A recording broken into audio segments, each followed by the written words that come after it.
Hello အားလုံးပဲမင်္ဂလာပါ Scarlet Blog မြိုက်တာလေးကြာလို့ဒီနေ့မှာတော့ကျောင်းတနေ့တာတက်တာလေးကိုရိုက်ပြမှာဖြစ်ပါတယ်ဒီနေ့ကမနက်ပိုင်းရောနေ့လယ်ပိုင်းရောအတန်းရှိလို့ပေါ့နော်မနက်စောစောကျောင်းကိုသွားပါတယ်ဆိုတော့ကျောင်းသွားတဲ့လမ်းမှာပဲတောက်နေကြအေးဝဲတောက်ပါတယ်နောက်တဲ့10မိနစ်လောက်လမ်းရှာရင်တော့ကျောင်းကိုရောက်ပါပြီဒီနေ့မနက်ပိုင်းက business design subject ကိုတက်ရမှာဖြစ်တယ်ပေါ့နော်ဒီ subject မှာဆိုရင်တော့ဒီ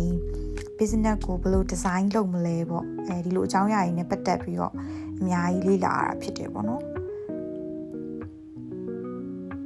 မနက်ဘက်တစ်ချိန်ပြီးတော့ထမင်းစားစင်ချိန်ရောက်ပါပြီကန်တင်းမှာတော့တရုတ်ကျောင်းသားတွေအများကြီးပြည့်နေပါတယ်ပြီးရင်တော့library မှာခဏလောက်စာပြန်လုပ်တယ်ပေါ့နော်နေ့လယ်ဘက်တစ်ချိန်လေးတက်မှာရှိပါတယ်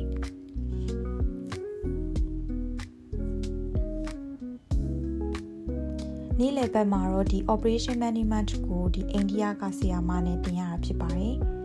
ဒီ subject အတွက်ကတော့တစ်ချိန်လုံးပုံစာတွေတွေ့နေရပါတယ်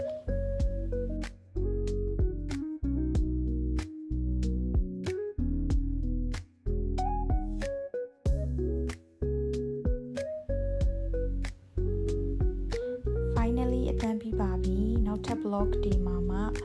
ကျောင်းနဲ့ပတ်သက်တာတွေအသေးစိတ်ရိုက်ပြပေးပါမယ်ရှင်အားလုံးပဲတတာ